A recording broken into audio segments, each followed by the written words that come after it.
Good morning, good evening, whatever year you may be watching. I know it's been a long time since you saw this wonderful face. No excuses, let's just get straight to the video. So let's review 2018. It's not too late to review it, right? Right.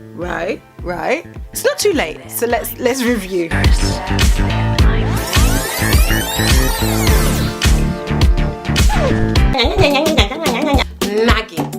Nagging has got to die.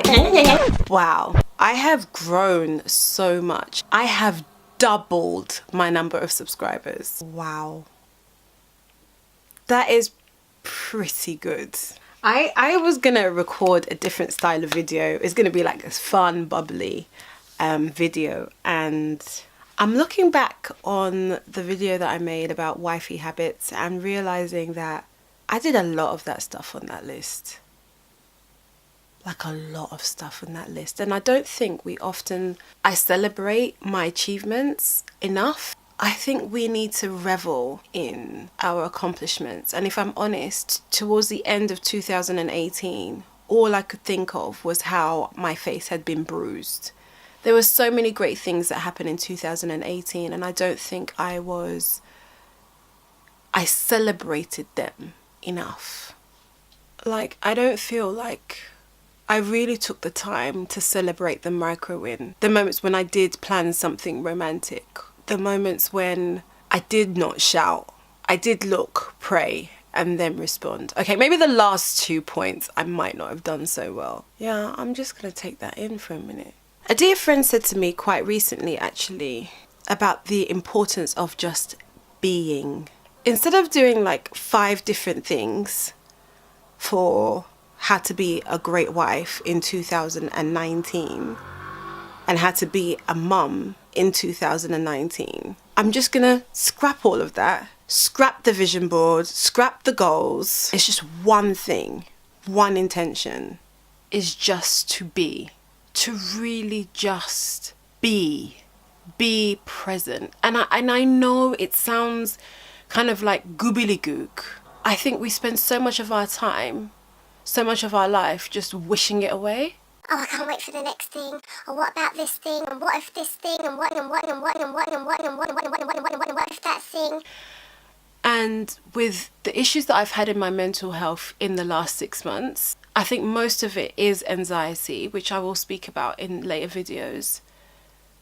And anxiety, defined, is the obsession with the future and the what if and all the possibilities. And so this year, my one thing is to actually be present.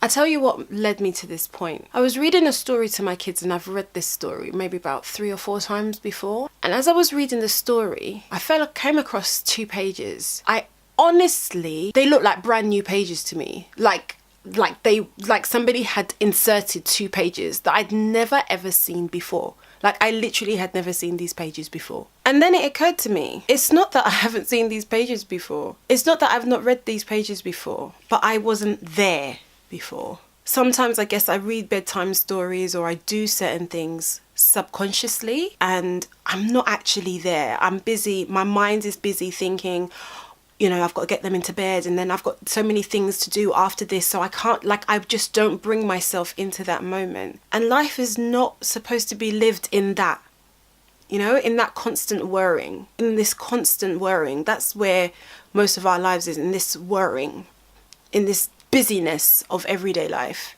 That's not where we're supposed to live. We're supposed to live now. The Bible says, give us this day our daily bread. Like, it doesn't say give us this day 5,000 days ahead bread, or tomorrow's bread, or next month's bread, or it's our daily bread right now. Last year I spoke to someone who I really admire, and they told me about a gratitude jar. I think being will cause you to be more grateful for the things you have. So why don't we just do that this year? Why don't we just drop the vision board, the plans, the goals? Why don't we just be?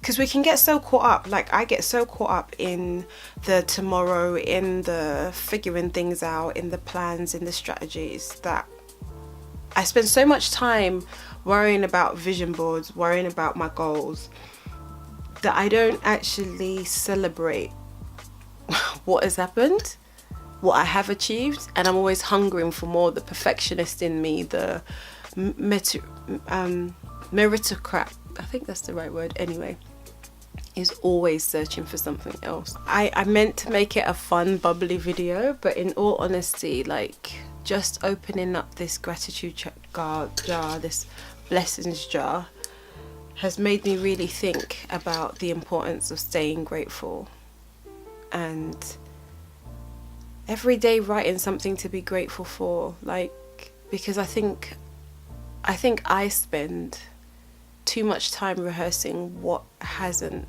been done, what is still left to be done, the unanswered prayers, that I'm not grateful for the things that are already in my life. And they say gratitude is an attitude, and I do agree with that. I don't know how I'm gonna brand this video. So behind me there is my vision board, and it's the vision board I created towards the end of 2018. It's got what I stand for, what I'm about, and I actually achieved quite a bit of it. But I didn't stop. I didn't stop to actually really be grateful for it, because, you know, there are things that I'm really believing God for, really, and they're deep. Sometimes in life you've just got to stop and be. Not sometimes, I think that is the essence of life, to stop and be. So we know how to be a great wife in 2019. We want to know how to be a great mother, a great friend, a great daughter. Just be. Just be. Be present. Be in that moment. Because I don't think I think the more I'm present, the more that I'm in the moment, the better I am. Because absent-mindedness causes offense. Like, the ability to think so much of yourself and so much of everything, it causes offense. It hurts people. It leaves people hurt. But being in that moment, it will even help you to know when to rest, when to act, when to know. That stillness of spirit. Like, I'm not stillness as in like not doing anything ever, because we all got to eat.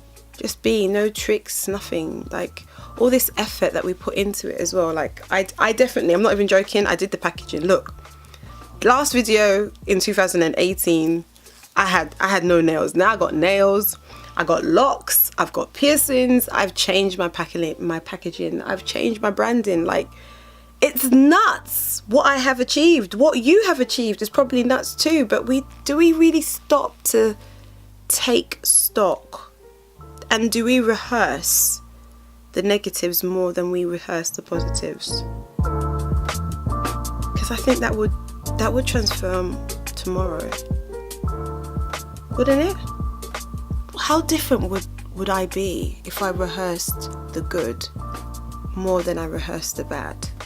How much better would it be if I rehearsed what I do have, how God has supplied my needs, more than rehearsing the bad? I don't know.